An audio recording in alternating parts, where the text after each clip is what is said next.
Hello, beautiful children. It's wonderful to see you in my mind's eye.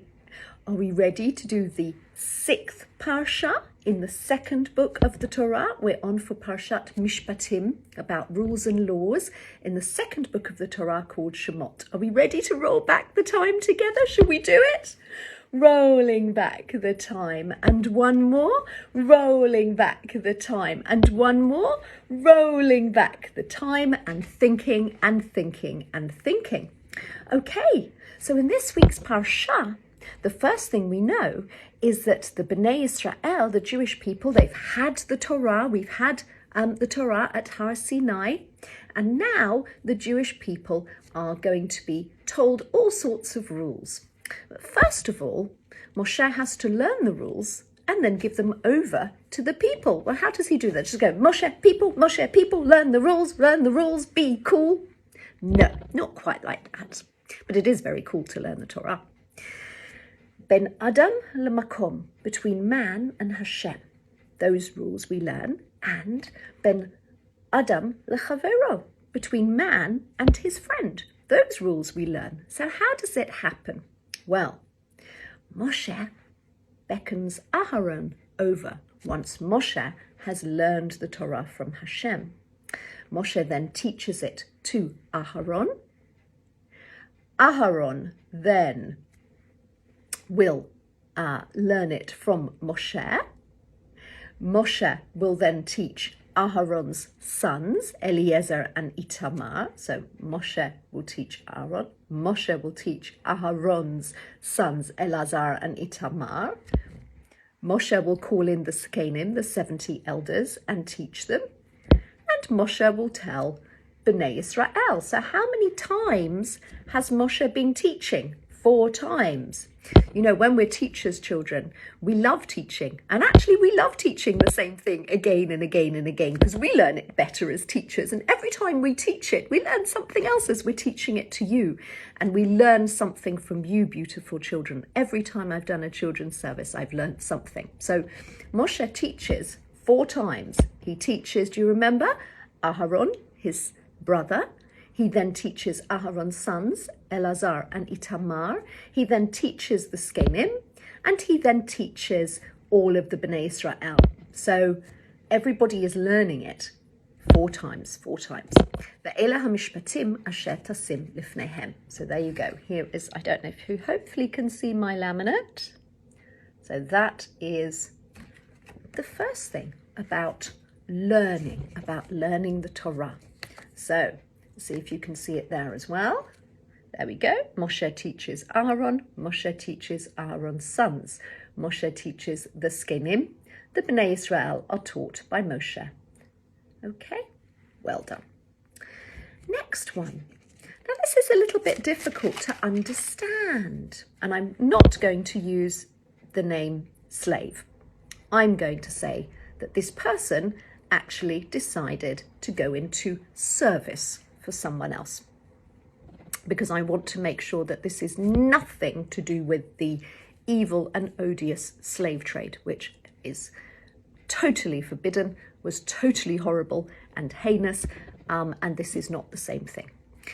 In the Torah, if somebody was naughty and they stole, right, now this is my water bottle, which is unfortunately empty, but let's say this wasn't my water bottle. Let's say this was a very, very, very special, expensive bottle of wine.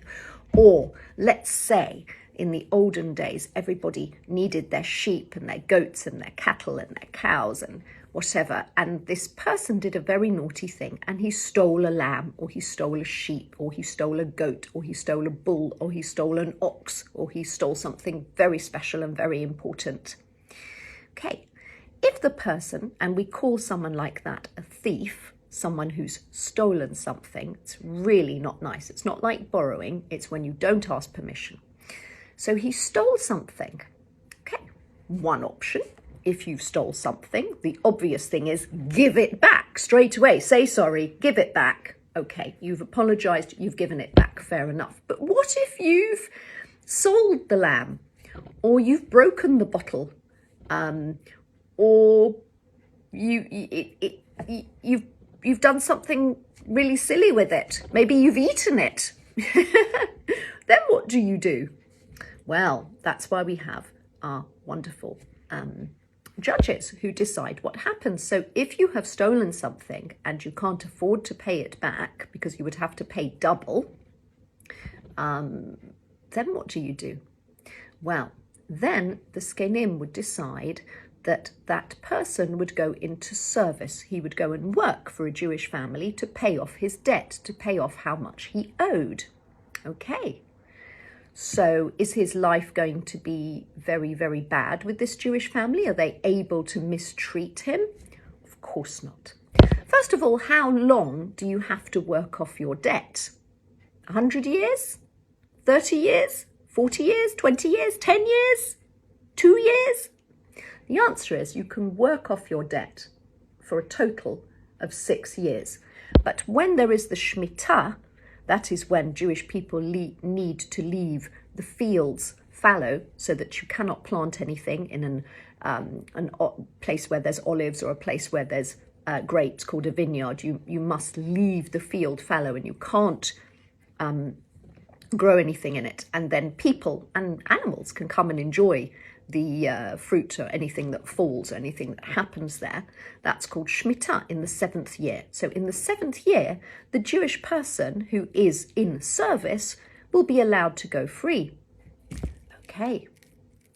But what about how that Jewish person is going to be treated while he's in service?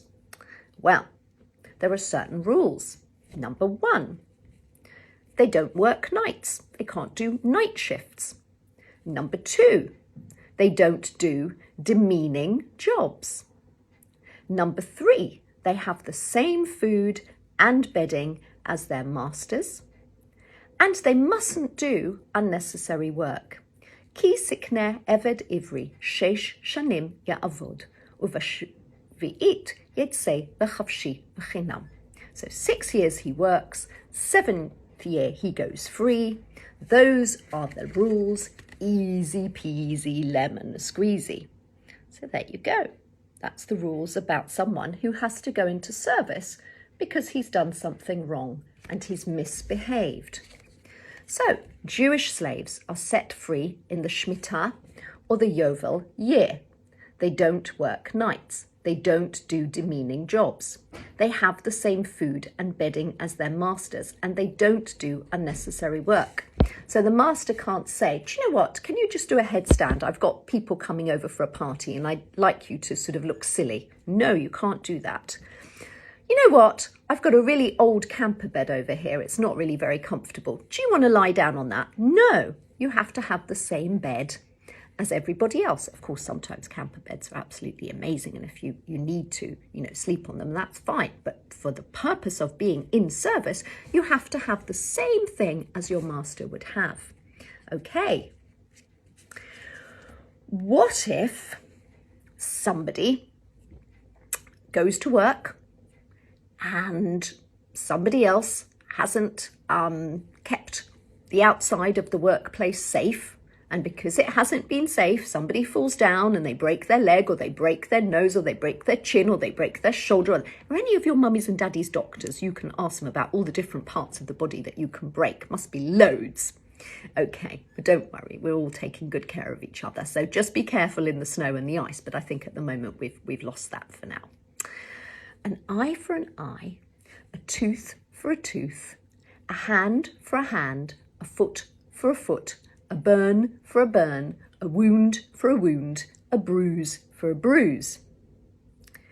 Ayin tachat ayin, shen tachat shen, yad tachat yad, regel tachat regel, kviya tachat kviya, petza tachat petza, chabura tachat chabura.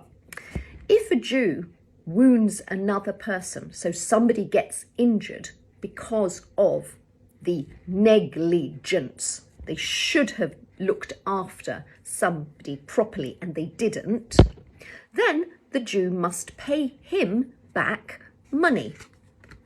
Right? So it could have been chas v'shalom, a fight. It could have been because the man got injured on site. It could have been that they fell over, but there was a hole in the ground and that was the fault of the Jewish person who should have filled it in. So there you go, an eye for an eye and a tooth for a tooth. If a Jew wounds another Jew, he must pay him money. So what are the things that we need to take into consideration when we have to pay someone for their injury? Well, the things that you need to take into consideration are nezek, physical damage. So how they would calculate this as how much somebody would be worth. Tsa'ar, pain, ow, ow, ow, it hurts me. How much would they consider that would be worth? Ripui, time to heal. I'm going to be off work for 2 weeks, a month, 3 months, 5 days. I can't go to work because I've been hurt. Shevet, the work days off. How many exactly work days off? So ripui, time to heal, and shevet, work days off. And boshet, embarrassment. Oh, it's so embarrassing. Everybody can see I've got a whole big cast on my leg and I feel silly and I'm just so embarrassed. Oh dear, I've got a cut on my face, or oh dear, my eye is all sore. So these are the things that we have to consider when paying. Nezek, damage. I hope you can see that properly. Nezek, damage. Tsa'ar, pain. Ripui, time to heal. Shevet, work days off. And boshet, embarrassment. Ouch, ouch, ouch, ouch, ouch. Ouch, ouch, ouch, ouch, ouch. I have to stay on my couch. Okay. Right. What about animals that create problems? What about animals that do things that they shouldn't? Well, if you've got usually a domesticated animal, like a horse or a sheep, then if your horse and sheep causes damage, then you'd usually pay half, but it starts to get very complicated. But if the owner has been warned 3 times, then the owner would have to pay full damage.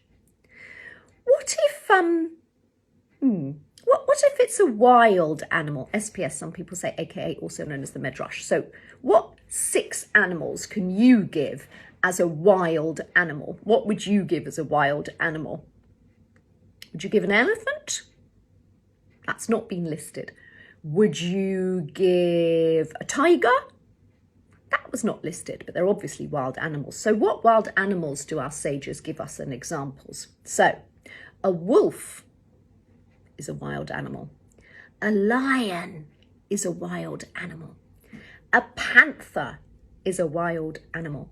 A leopard is a wild animal. A snake is a wild animal. And a bear is a wild animal. Now, I've never owned any of those animals, but we're told, our sages tell us, that if you own an animal like that and your animal causes damage, then you would pay the full damage, because that animal is never considered a domesticated animal. It's never considered an animal that can be trusted because it's wild. Whereas the domesticated animals, they're used to working for people, or they're used to being in their field, happily munching their grass. They don't usually cause any trouble. But if you do have an animal that causes fatal damage, it hurts, it kills someone, then obviously that animal, you can't benefit from that animal or the meat or anything like that. Okay, so that's my laminate about the animals.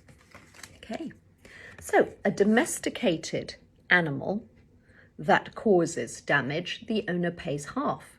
If the owner has been warned 3 times, the owner pays full damage. Okay. 5 בקר תחת השור ו4 צאן תחת השה. In the case that somebody steals an ox, they would have to pay 5 oxen back. And in the case that somebody would steal a lamb, they would have to pay 4 lambs back. But if you admit and return what you've stolen, then you don't have to pay it back because you've admitted and you've returned it and you've said sorry. But if you haven't, that's when the whole thing of becoming in service happens. What if you decide at the end of the 6 years that you've enjoyed yourself so much with your Jewish family that you don't want to leave? Maybe you're scared you're going to do something naughty again.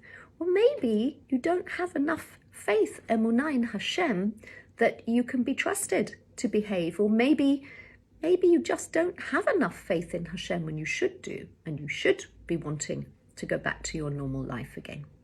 In that case, you're called an Eved Nirtza, and they will take an iron instrument and put a little hole in your ear, not like my earring.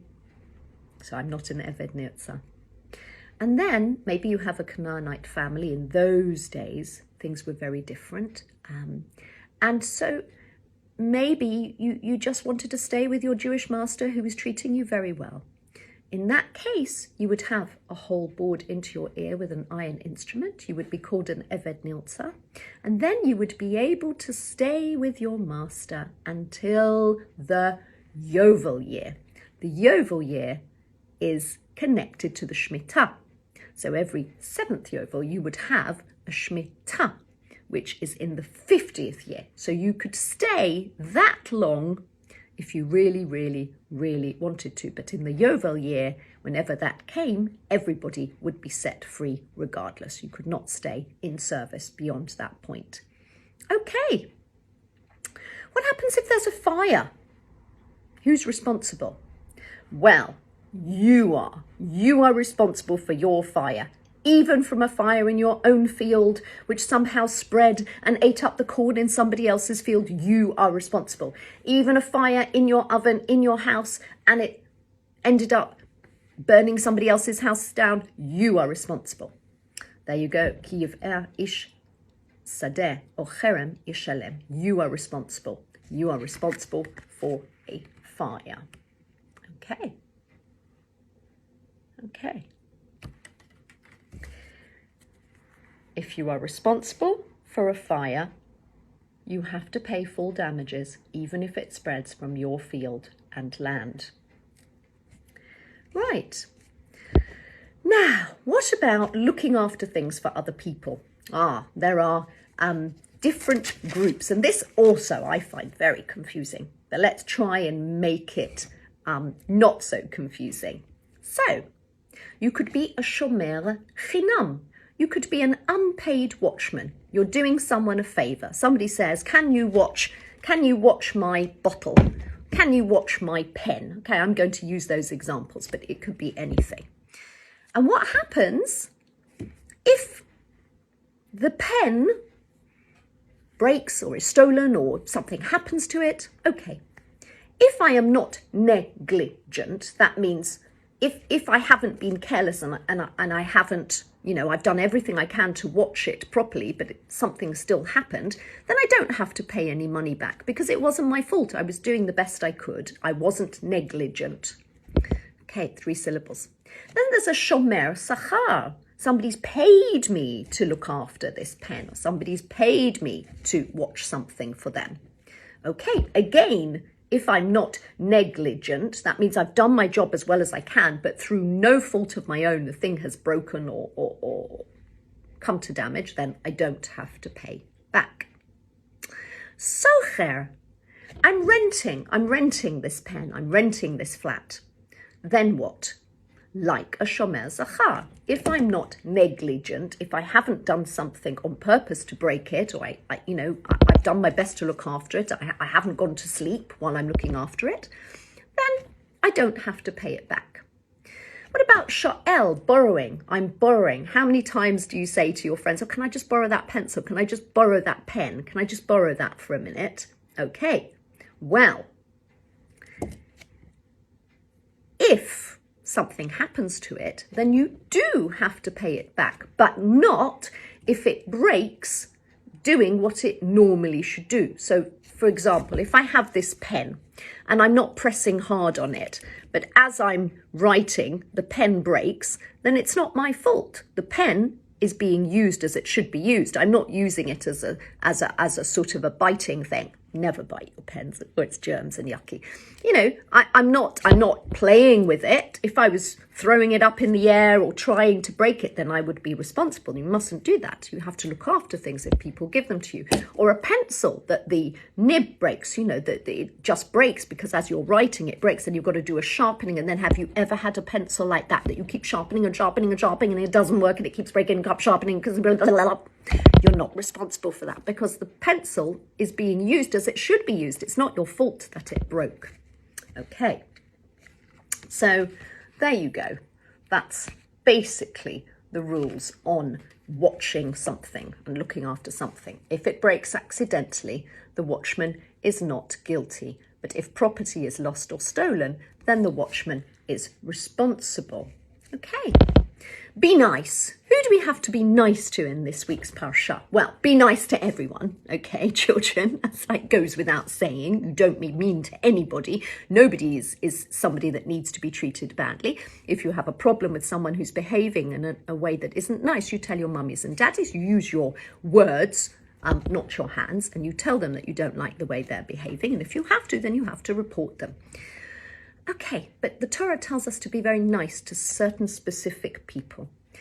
V'ger lo soneh, ki gerem hayisem be'eretz Mitzrayim, kol almana v'yatom lo sa'anun, eshma tza'akoso. Be nice to people who have converted to Judaism. We are not allowed to remind them that they weren't always Jewish, and we know that's a horrible thing to do. We have to accept and be welcoming and loving and kind, all the nicest things that I know you are, to make people feel welcome when they are, again, when they have converted to Judaism. It doesn't matter if they look different to us or they look exactly the same. Doesn't matter. They are all part of the Jewish nation because they have joined us, and we're so lucky to have them. We have to be nice to widows, to mummies who they don't have the daddies anymore. That's very, very sad. And we have to be very, very especially nice to them. And to orphans, to children who don't have a mummy or a daddy for whatever reason, we have to be extremely helpful. And I would add to the helpless, to those who need our help, we should also be really nice. Okay. So be nice to converts, widows and orphans, and don't take interest on loans. Okay, so if somebody lends you money, we're not allowed to add interest. Okay, also if somebody was guilty of murder, we would need 23 judges to judge them, out of which 13 would have to say he was guilty. We're not going to go too much into that because that's too freaky deaky for the 4 to 7s. If there are money problems and a judge has to judge it, then we would need SPS, some people say, aka also known as the Medrash, we would need 3 judges. And if 2 people have a case against each other, then the judge should listen with both of them present. Be careful not to listen to one and not the other one. The witness has to be trustworthy, so we can't have a witness who breaks Shabbat. He couldn't be a witness or someone that would have to be punished. We couldn't have them as a witness. So we learn only tell the truth. Only tell the truth. And we also learn about keeping meat and milk separate. Lo sefashel gedi bechelev imo. Keep meat and milk separate. Hope you can see that properly. I don't know if my laminates, I've been doing it very well today. I hope so. I really hope so. Keep meat and milk separate. Okay. And then we go back in time again, because we sort of go back to the 5th day of Sivan, that the Jews wash themselves, that the firstborn sons sacrifice to Hashem on the Mizbeach, that Moshe reads the Torah from Bereshit and Yitro, that he repeats the mitzvot from Marah, and then they sing Nasa v'Nishma. On the 6th of Sivan, Moshe and Skenim go further up the mountain. Nadav and Avihu look too much at the Shekhinah. Don't look too much. Don't touch. Don't look too much. There's going to be a punishment for you, Nadav and Avihu. The Bnei Israel say Nasa v'Nishma. And Moshe goes up the mountain to get the sapphire luchot. I've got a niece called Sapphire, but this is actually a jewel called Sapphire. We understand, SBS, some people say, okay, also known as the Midrash, it was sapphire. How beautiful is that? And he's gone for 40 days and 40 nights. And that wraps up this week's Parsha. How amazing is that? Listen to your mummies and daddies and do what they say. Listen to your mummies and daddies. Please don't forget to pray. Listen to your mummies and daddies. Our rabbis lead the way. Then they will be happy. I know we're still in lockdown. I know that children can't go to shul yet. Please God, we will go back to shul. And please God, when we can, I will be there too. We'll have so much fun together. Yes! Just not yet. Be safe. Listen, don't put anybody at risk, and see you again very soon. Don't worry about a thing. Bye.